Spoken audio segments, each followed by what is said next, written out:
Hello everyone. First time on camera, no makeup. I would like to talk to you about today about transformation and reflection.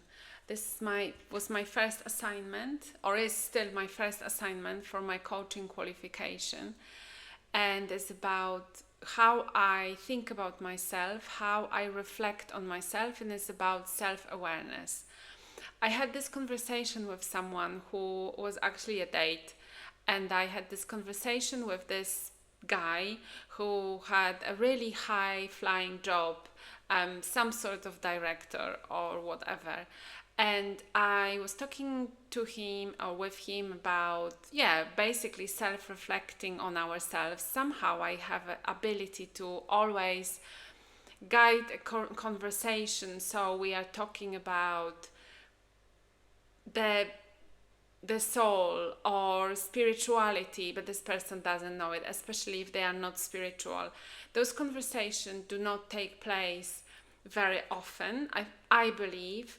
And something that I had to really understand is that I am living and feeling in a specific way, and everything around me is spiritual, and everything around me I am curious about, and everything around me has a double meaning, triple meaning. I look at the subject or object rather, I look at something, especially when it's alive, so I cut anything and I give it a meaning, I give it a story. It creates this kind of magical environment almost. That's one. Second, I'm always aware of myself. To the point sometimes of disassociation. When I was little, I used to look in the mirror and I got scared because I felt like many times like I am coming out of my body and I am experiencing or seeing this body and I don't recognize it. I don't know what it is. Why am I in this body? So, and I had it very often to the point that one time I was on the tube and we were in a tunnel, and all of a sudden I felt like my soul came out of my body and went phew, down the train. And then I was like, okay, I kind of know this feeling, this sort of disassociation. I know it's going to come back, but it better comes back quicker because I am just sitting there, and without it, without this element, without this soul, my body on this earth cannot move. So I operate in a world like this. I am also very grounded. I also, don't know, love energy of money and everything, food obviously, and I can be silly, and I love physical exercising, physical activities, so everything. And I am not like a higher spiritual person who can talk for hours. I probably can, but who can talk for hours about dimensions and be very clever and very insightful. It's just, for me there is a balance between sort of the body and the soul and those both entities there.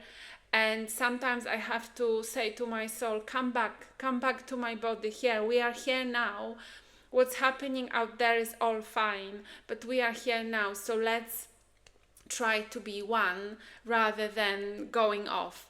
And obviously I also been told by people, oh Hannah, you are always somewhere up in the skies, you live in your own bubbles, come down from the clouds, this is real life, things like this. So I understand that. So I know that to live here and to run a business, to go to a corporate work, to understand the, I don't know, banking or documents and admin and this and Excel, you have to excel as as a Microsoft program. There has to be this balance between, yes, between your spiritual side and between your body, your physicality. And because of those experiences, and because of me being really in touch with my spiritual side, with my esoteric side, with my soul, everything else that is not this body, that is outside, that is beyond time, that is in the universe, I am very aware, and I always have been, and being brought up in a religious environment also was helping, not only helping because I think I was born like this, but it definitely had big impact, because what is religion? Religion always talks about afterlife, for example. Religion talks about this time on earth as only a partial thing. Religion talks about very often body being a vessel for our soul, and the body is the part that wants to sin or wants to do things that body and ego, right, wants to do things that are not right, and then the soul is something that we have to save because it lives forever. So this kind of elements and these dogmas and these things that are related, connected to religion, like God, I always believed in it. Then how it's sold, so the whole sort of church and how it's built, and people in the church who are people as well, but they are being put there as someone maybe higher, sometimes maybe someone who is obviously knows better, which they may as well know better than us because they've studied, but they are not without the sin. So everything that was happening in the church, and obviously how things were also presented and sold to us, as everything was based on guilt, and on guilt as I am guilty, I need to be ashamed of myself, I need to be ashamed of my body, I need to be ashamed of my thoughts. It just kind of a bit of doom and gloom as well. So there wasn't that much joy in the religion from how I remember it, but it might also be about, the whole, how I was brought up in kind of the country, how the country was back then. But going back to the date and the guy, so when he started talking about imposter syndrome and that he had this imposter syndrome, and then I said, well, everyone at some point, they experience imposter syndrome. And he was like, what? And obviously that's so obvious. And then for the whole spiritual community, not only like a coaching community, anyone who had ever, anytime, something to do with reflecting on yourself, which I thought everyone would do that. Everyone reflects on themselves. Everyone maybe writes a diary, maybe, I don't know, chat to their friends about their feelings and how they, this is a reflection as well, or went to for psychotherapy, or maybe had a coach or something like this. But obviously this person didn't understand that a lot of our traumas and a lot of things that we are going through, or other people go through as well. And this is kind of one of the things that reflection can bring, that I am not the only one going through this. It can then go into something like, I'm not separate from everyone. This is the overall energy. If I feel like imposter, I can, like I'm an imposter, I can look into other people and recognize their fears, that they may feel as an imposter as well. But obviously we're all playing, and this Shakespeare said that we are all actors on the stage of life, and what it means is that we try to bring our best face forward, and we try to be as good as we think the other people want us, or as good as we think we can be, or as good as we think we should be, right? And I thought everyone is aware of that. So everyone has got some sort of the level of awareness that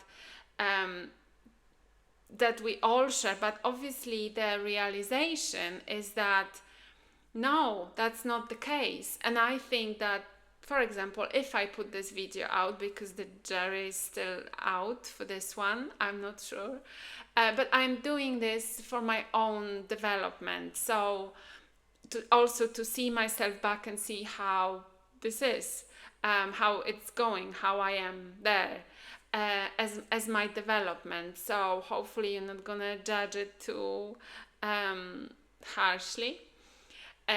So I thought that everyone have got this, and like I said, the audience, whoever would listen to this or watch this, would probably be on the self awareness level that I was thinking everyone is at. But it's just so unbelievable how a lot of people are not. And and maybe now I'm thinking about, let's say, some people that I know from my family, or some other friends or colleagues, and they are very clever and they are very intelligent, and they must do some sort of thinking about themselves or being self-aware on a certain level, because we all have to, otherwise we wouldn't exist. So it's the thoughts, the inner voice, everything that comes on who I am. So I cannot comprehend, or I cannot understand that the thoughts would go over and over of, this is what I need to do, this is what this person said, this is what I should have said, and there is no space in it for thinking about my soul or who am I in the world. That this is like a question, or why this happened, or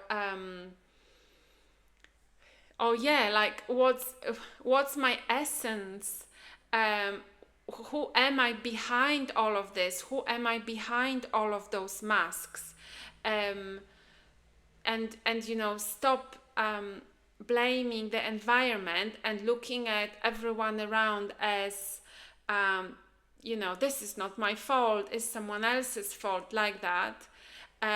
Or looking at yourself as a victim, and saying, or I am this person is always so lucky and I am unlucky, thoughts like this, and kind of come to the core of yourself, and really stop yourself and sit with a silence with yourself, even for a little moment, and see what's really behind this, what's really behind this behavior, what's really behind those thoughts, what's really like triggering me, and who am I blaming, who am I kidding sometimes, right? And how am I being to myself, and who is me, I'm looking at this, and like, who is me, where do I come from, how did I change, and where am I going, all those questions, and what's after that.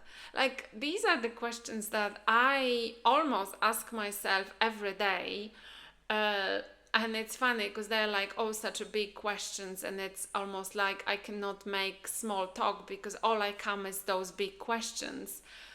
But then if you don't ask them now, then when, and why not now? Obviously, there is time for small questions and joy. Not that those questions are not happy; they can be happy as well. They can be just part of everything, and part of who I am, without them being heavy, without them being like, oh, that's just such a metaphysical talking, just reserved for philosophers and some university professors or neuroscientists or someone like this. Like, no, I really want to understand myself. I really want to know where I'm coming from, where I'm going, and and on the way I can hear like a critical voice of my someone that I know that is close to me, saying, oh, it's just such a banal talk, as if leave this talk for people who really know their things, who studied philosophy for ages. Are they much more clever? They have, each and every one of us have got this reflective ability, and we should employ that. And the sooner we employ that, I believe, the better people we are, because first of all, we stop And the stopping is so important as well. The stopping and the silence and the going inside of yourself. And I believe if everyone did that, a world would be a better place. I think that's a very good point to finish this first video conversation of Hannah Talks. And I speak to you soon. Bye.